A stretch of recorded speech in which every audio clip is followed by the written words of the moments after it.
देखिए, बहुत सारे फैक्टर्स थे, लेकिन जिन स्टेट्स में भाजपा बहुत उम्मीद करती थी अपनी संख्या रिटेन करने के या बढ़ाने के लिए, जैसे बंगाल है, उत्तर प्रदेश है, राजस्थान है, हरियाणा है, यहाँ पर उनको जनता ने नकार दिया है। अब ओवरऑल आंकड़े क्या हैं वो अलग बात है, लेकिन जिन स्टेट्स में उम्मीद ज़्यादा थी वहाँ पर लोग पीछे, और हमारे जो मुद्दे थे स्वाभाविक रूप से लोगों को मुद्दे पसंद आए हैं, चाहे वो सेंसस के हों, चाहे वो आरक्षण को सुरक्षित रखने के हों। और ये जो नैरेटिव था हमारा सकारात्मक था। भाजपा का नैरेटिव फिर हिंदू, मुसलमान, मंदिर, मस्जिद, मंगलसूत्र, भैंस, तरह तरह की बातें हुई। शायद जनता ने उसको भी पसंद नहीं किया। इसलिए मैं कहता हूँ कि इस आज के दिन का जो टेक अवे है, उस पे तो कम से कम जो आज की रूलिंग पार्टी है उसको कोई ना कोई तो रिस्पॉन्सिबिलिटी ले कि हम कहाँ से कहाँ आ गए, कहाँ दावे किए थे 300, 400, 500 के, आज हम कहाँ खड़े हैं, और भविष्य में किस प्रकार की राजनीति वो करना चाहते हैं। जनता ने इस रवैये को तो अस्वीकार किया, ये बात स्पष्ट है। सर, आपकी बात से ही आखिरी सवाल पूछ रहा हूँ, किसकी रिस्पॉन्सिबिलिटी होनी चाहिए आपके हिसाब से? आपको लगता है किसकी रिस्पॉन्सिबिलिटी बनती है इन नतीजों के लिए, अगर बीजेपी की के तरफ से देखते हैं? ये तो उनको अब अध्ययन करना पड़ेगा, लेकिन अगर 400 पार जाते तो श्रेय कौन लेता उसका?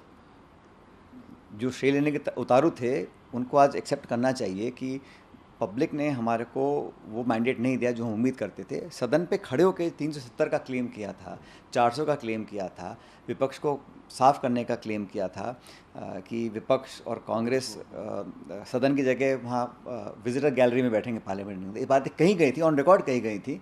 तो उन सब लोगों को चिंतन करना पड़ेगा, और ये स्पष्ट हो गया कि जनता ही जनार्दन है, और हमारे देश के मतदाता जितने गंभीर, अपने विवेक से काम करने वाले, शुद्ध बुद्धि से सही समय पर सही निर्णय लेते हैं, ये आज एक बार पुनः हमारे महान जनता ने यार प्रदर्शित किया है। देखिए, बहुत सारे फैक्टर्स थे, लेकिन जिन स्टेट्स में भाजपा बहुत उम्मीद करती थी अपनी संख्या रिटेन करने के या बढ़ाने के लिए, जैसे बंगाल है, उत्तर प्रदेश है, राजस्थान है, हरियाणा है, यहाँ पर उनको जनता ने नकार दिया है।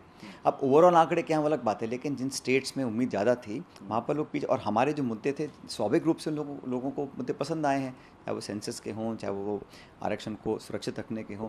और ये जो नैरेटिव था हमारा सकारात्मक था। भाजपा का नैरेटिव फिर हिंदू, मुसलमान, मंदिर, मस्जिद, मंगलसूत्र, भैंस, तरह तरह की बातें हुई। शायद जनता ने उसको भी पसंद नहीं किया।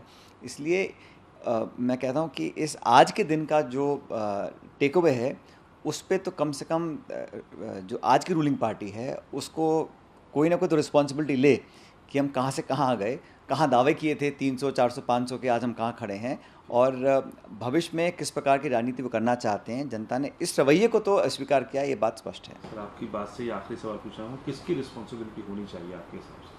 आपको लगता है किसकी रिस्पॉन्सिबिलिटी बनती है इन नतीजों के लिए, अगर बीजेपी की के तरफ से देखते हैं? ये तो उनको अध्ययन करना पड़ेगा, लेकिन अगर 400 पार जाते तो श्रेय कौन लेता उसका?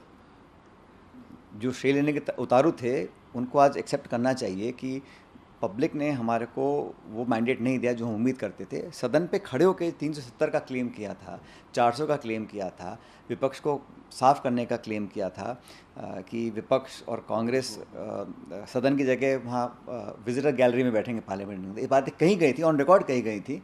तो उन सब लोगों को चिंतन करना पड़ेगा, और ये स्पष्ट हो गया कि जनता ही जनार्दन है, और हमारे देश के मतदाता जितने गंभीर, अपने विवेक से काम करने वाले, शुद्ध बुद्धि से सही समय पर सही निर्णय लेते हैं, ये आज एक बार पुनः हमारे महान जनता ने यार प्रदर्शित किया है।